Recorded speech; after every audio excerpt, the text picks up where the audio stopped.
हरे कृष्णा।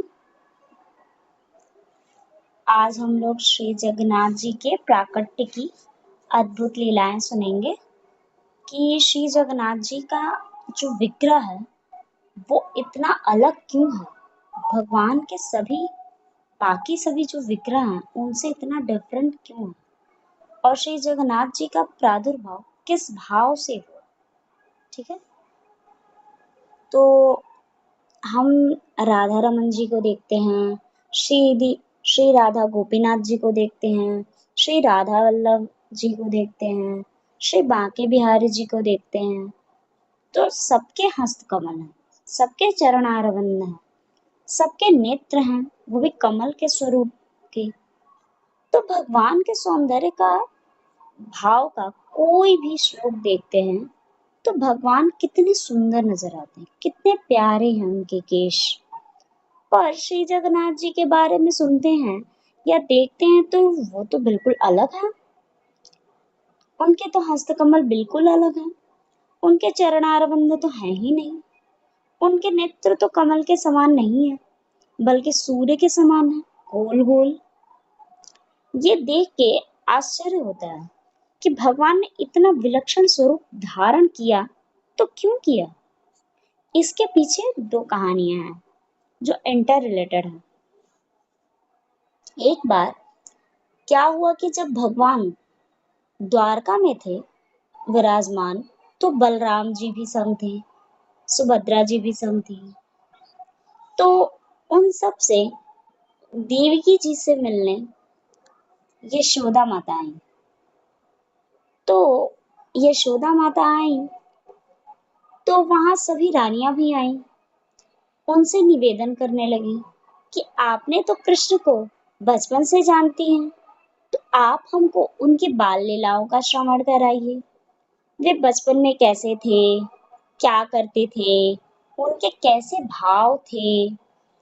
तो यशोदा जी बड़े वात्सल्य से भर गई और सभी रानियों को कृष्ण की सभी लीलाएं सुनाने लगी।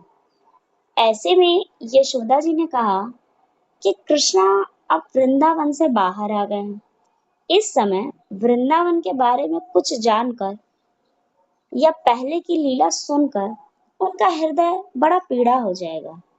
इसलिए उन्होंने सुभद्रा जी को कहा, तुम जाकर द्वार पे खड़ी हो जाओ और ध्यान रखना कि ये दोनों भाई गलती से भी इस कक्ष में ना आ जाएं। ये ड्यूटी थी सुभद्रा जी की। मैं वृंदावन की लीला सुनाऊंगी तो सुनकर उनका हृदय बहुत ही पीड़ित ना हो जाए, इसीलिए वो अंदर ना आए कृष्ण बलराम। तो अब यशोदा जी सबके साथ बैठकर कृष्ण की बाल लीलाएं, प्रेरणाएं जो भी थी वे सब सुनाने लगी, श्रवण कराने लगी। कैसे कैसे माखन चोरी किए, गोप सखा के साथ कैसे गोचारण को जाते थे, गोपियों के साथ की गई कैसी लीलाएं, गिरिराज पर्वत को उठाना और भी सभी लीलाओं को यशोदा जी ने व्याख्या किया। तो सब रोने लगी, सब खो गई। बिल्कुल उन्हें इतना आनंद आ रहा था, रानियों को इतना आनंद आ रहा था कि उनके आनंद में सुभद्रा जी का भी पूरा ध्यान लग गया कहानी में। ऐसा हो कहानी में ध्यान लग गया और वो भूल गई कि उनको द्वार पर देखने के लिए खड़ा किया गया है कि वहां पर कृष्ण बलराम जी ना आ जाएं। अब वो तो इतना खो गई कि सब कुछ भूल ही गई। तब तक कृष्ण बलराम जी आ गए। सॉरी, उन्हें याद नहीं रहा कि अपनी ड्यूटी वो कब भूल गई। अब वहां से दोनों भैया मतलब कृष्ण बलराम कंधे पे हाथ रखकर एक दूसरे को जैसे चलते हैं वैसे कृष्ण बलराम चलते हुए आ रहे थे। तो उन्होंने जैसे ही सुना वृंदावन, पहले बलराम जी ने कान लगा लिया और अपना कि अंदर क्या चल रहा है सुने तो जरा, और दूसरी तरफ कृष्ण जी ने कान लगा लिया। अब यशोदा माता रोदन कर रही थी, इतने भाव विभोर हो रही थी कि सब लीला से कि सुभद्रा जी के अंदर इतना भाव विभल हो गया कि उनका श्री विग्रह पिघलने लगा। सुभद्रा जी का इतना ज्यादा उस भाव के अंदर ग्रस्त हो गई कि वो उनके हाथ भी पिघलने लगे, चरणारविंद भी पिघलने गया और वृंदावन का स्मरण करते करते श्री कृष्ण और बलराम जी भी पिघलने लगे। तब वो जब पिघलने लगे, तब नारद जी सब ऊपर से जो दर्शन कर रहे थे लीला का, अब नारद जी ने सोचा मैंने जाकर कुछ किया नहीं तो भगवान जी की श्री विग्रह पूरी पिघल जाएगी। उसी समय नारद जी वहां आए और उपस्थित उन्होंने वहां पर पहुंचकर यशोदा जी से निवेदन किया कि अब इस लीला को यहीं विश्राम दीजिए। जैसे ही लीला विश्राम करी, नारद जी ने मुड़कर देखा कि हमारी सुभद्रा जी जो वो पूर्णतः विगलित हो गई हैं। उनकी आंखें भी पिघलकर बड़ी बड़ी हो गई हैं। उन्होंने कृष्ण को देखा तो उनकी उंगलियां भी सारी पिघल गई हैं, उनके चरणारविंद भी पिघल गए हैं। तो कृष्ण बलराम जी और सुभद्रा जी के पास नारद जी जाकर कहते हैं, भगवान आप तो बड़े ही प्यारे लग रहे हैं। आपको बड़े तीखे तीखे नए नक्शों में तो बहुत बार देखा है, पर ऐसे गोल मटोल बड़ी बड़ी आंखें, आपकी जो मुस्कुराहट है वो भी पिघल के इतनी बड़ी हो गई है और सुंदर भी। वो मुझे ऐसा लगता है कि आपको अवतार अवश्य लेना चाहिए।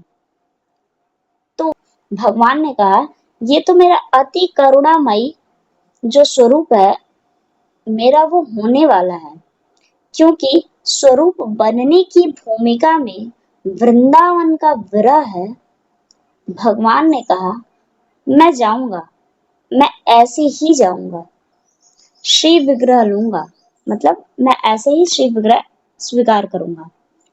उसी समय भगवान के एक परम भक्त हुए, उनका नाम था राजा इंद्रद्युम्न जी। इनको स्वप्न आया, भगवान ऐसा स्वप्न में दर्शन दिए, मतलब उपदेश दिए कि मैं अवतार लेकर पुनः भूमंडल पर आना चाहता हूँ। तुम ऐसा करो कि नीम की लकड़ी से समुद्र के पास मेरा बलराम जी मतलब बलराम भैया और सुभद्रा दीदी का एक श्री विग्रह बनाओ। जैसे ही ये स्वप्न हुआ, इंद्रद्युम्न महाराज जी उठ गए, स्वप्न टूट गया उनका। उन्होंने अपनी महारानी से ये स्वप्न बताया, तो भगवान ने कहा कि ये तो विग्रह बनाना है। ये तो भगवान ने बता दिया कि वो अवतार लेंगे, पर ये नहीं बताया उन्होंने कि कौन उसको बनाएगा। तो वो प्रतीक्षा करने लगे कि भगवान की लीला है तो भगवान ही किसी न किसी को अवश्य ही भेजेंगे जो इस भूमिका को पूरी करेगा। कुछ समय बाद एक ब्राह्मण जो बूढ़े थे थोड़े, जो राजा के इंद्रद्युम्न के पास आए और कहने लगे कि मैं भगवान के उन 3 मूर्तियों को बनाऊंगा जो राजा इंद्रद्युम्न ने कहा। बहुत अच्छी बात है, बनाइए, आपको कोई भी आवश्यकता हो तो मैं वो पूरा करूंगा, मुझे बताइए। उन्होंने कहा, मुझे तुमसे कुछ नहीं चाहिए, जब तक मैं श्री मंदिर के अंदर रहूं, श्री विग्रहों को बनाऊंगा, तब तक मेरे उस पट का द्वार नहीं खुलेगा और कोई मुझे डिस्टर्ब नहीं करेगा। तो राजा इंद्रद्युम्न ने कहा, जैसी आपकी आज्ञा। मंदिर के गर्भगृह के अंदर जो ठाकुर जी के श्री विग्रह हैं, वो बनाने लगे और द्वार बंद हो गया। तो 6-7 दिन हो गए। राजा की जो रानी है, उनके मन में ये भाव आया कि 6-7 दिन हो गए, विप्र ब्राह्मण बंद हैं, कुछ खाए नहीं है, पिए भी नहीं है, अंदर से कुछ आवाज भी नहीं आ रही है, श्री विग्रह बन रहा है, कुछ तो अंदर से हलचल सुनाई देनी चाहिए ना, कोई हलचल ही नहीं आ रहा है। कोई भी आवाज नहीं। पता चले कि वो ठीक हैं, कोई दिक्कत तो नहीं उन्हें। तो उन्होंने राजा के मन में एक बार ये भाव पूछा, मतलब भाव डाल दिया। तो राजा को भी ये बात अच्छी लगी। तो उन्होंने बोला कि एक बार ये द्वार खोलनी चाहिए, पूछ लेना चाहिए कि सब ठीक है ना, आपको कोई जरूरत तो नहीं। तो राजा को भी ये बात अच्छी लगी। तो राजा उन्होंने द्वार खोल दिए, और जैसे ही द्वार खुला, उन्होंने देखा कि भगवान की अधूरी जैसी दिखने वाली मूर्तियां, जैसे श्री जगन्नाथ जी के हाथ तो हैं पर उंगलियां नहीं हैं, उनके शरीर तो हैं पर चरण कमल नहीं है। सुभद्रा जी के केवल श्री विग्रह हाथ भी नहीं है, बलराम जी के विगलित हाथ हैं और चरणारविंद भी नहीं है। उनकी आंखें तो बड़ी बड़ी हैं। अभी फिर अब राजा ने ये सोचने लगे, ये चिंता करने लगे कि ओह, मैंने ये द्वार क्यों खोल दिया, और ये विप्र कहाँ गए जो बना रहे थे। उन्होंने खूब खोजा उन्हें, पर वो विप्र कहीं नहीं दिखे। राजा को बड़ी ग्लानि हुई कि ये मैंने क्या कर दिया। भगवान की लीला थी, भगवान का श्री विग्रह था, मैंने द्वार खोल दिया। मैंने इतना बड़ा अपराध क्यों किया। राजा बहुत पीड़े में हो गया।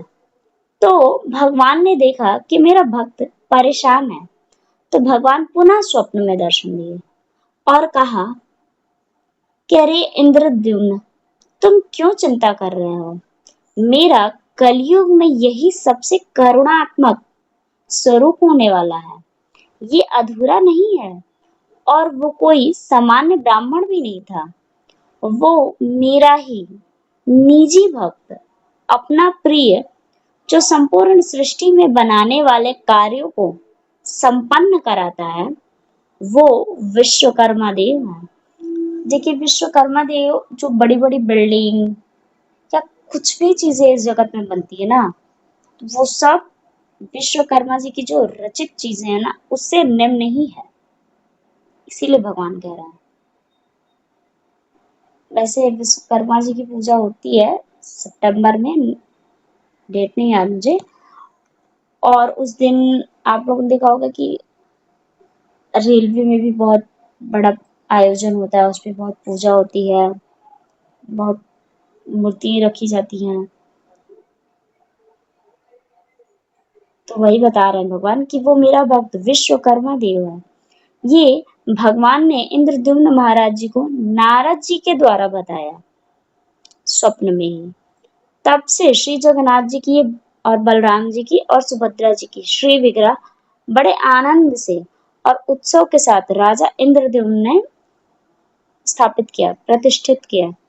और तब से लेके आज तक श्री जगन्नाथ जी, बलदेव जी और सुभद्रा जी वहां स्थापित हैं। तो ये थी श्री जगन्नाथ जी के प्राकट्य की अद्भुत लीलाएं। नेक्स्ट क्लास में हम लोग श्री जगन्नाथ जी पर कुछ और चर्चा करेंगे। हरे कृष्णा।